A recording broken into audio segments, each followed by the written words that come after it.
Weather update tayo mga kapatid, patuloy nating binabantayan ito pong bagyong Nando habang patuloy din po ang paglakas nito habang binabaybay itong East Philippine Sea. Ang bagyong Nando po sa kasalukuyan ay nasa tropical storm category na may taglay na lakas na hangin na umabot sa 85 km per hour malapit sa kanyang gitna at kung minsan may mga pagbugsong umabot sa 105 km per hour. Ito po ay kumikilos pa west-northwest sa bilis na 10 km per hour.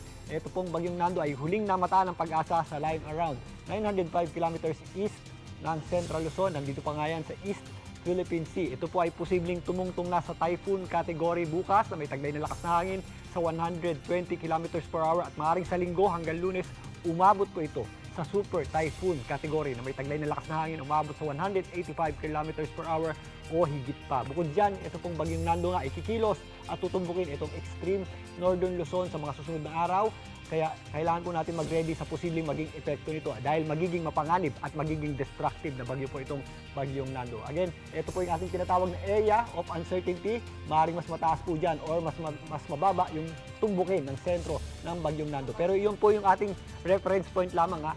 Dahil po sa lawak ng bagyong Nando, either umakyat o bumaba po yan, mararamdaman po ang epekto niya sa malaking bahagi ng Luzon, particularly sa extreme northern Luzon. Kasama na rin po dyan ang Northern Luzon at Central Luzon. Maliban po dyan, mararamdaman din po natin ang epekto ng habagat o southwest monsoon habang lumalapit po ang bagyong Nando sa ating bansa. Sa kasalukuyan, yung panglabas na kaulapan, ito pong bagyong Nando ay nagdadala na po ng mga scattered o kalat-kalat na pagulan at posibleng thunderstorm dito sa ilang bahagi ng Bicol region. Kasama na po dyan itong area ng Eastern Visayas. Yung ating habagat naman o southwest monsoon ay nagdadala ng mga kalat-kalat na pagulan dito po sa areas ng western section ng Central Luzon, ang Zambales at Bataan, maging dito sa ilang bahagi ng Ilocos region. Yung paglakas ng habagat dahil sa bagyong Nando, mararamdaman natin yan sa linggo. Magsisimula po yan dito sa Visayas, kasama na po dyan ang Mimaropa. Sa darating na Lunes, mas mag-extend naman po yan dito sa area ng Calabarzon, Bicol region, kasama na po dyan ang Metro Manila. Kasabay po yan ng paglapit ng bagyong Nando sa darating na Lunes, sasakupin na po niya ng malaking bahagi ng Central Luzon, lalong-lalo na ang Northern Luzon, kasama na rin po dyan ang extreme Northern Luzon na kung saan magdadala po yan ng malalakas na bugso ng hangin na may kasamang malalakas na pagulan. So paghandaan po natin yan sa mga susunod na araw. Dito sa Metro Manila, mula ngayon hanggang bukas, hanggang sa linggo po, maulap po ang panahon natin kaysa nakasanayan. Although minsan sumisilip naman po yung ating araw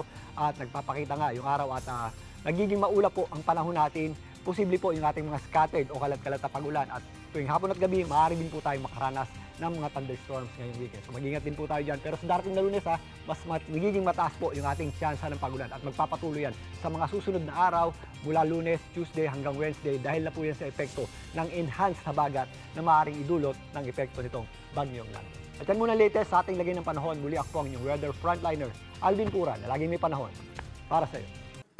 Mga kapatid, Julius Babaw po.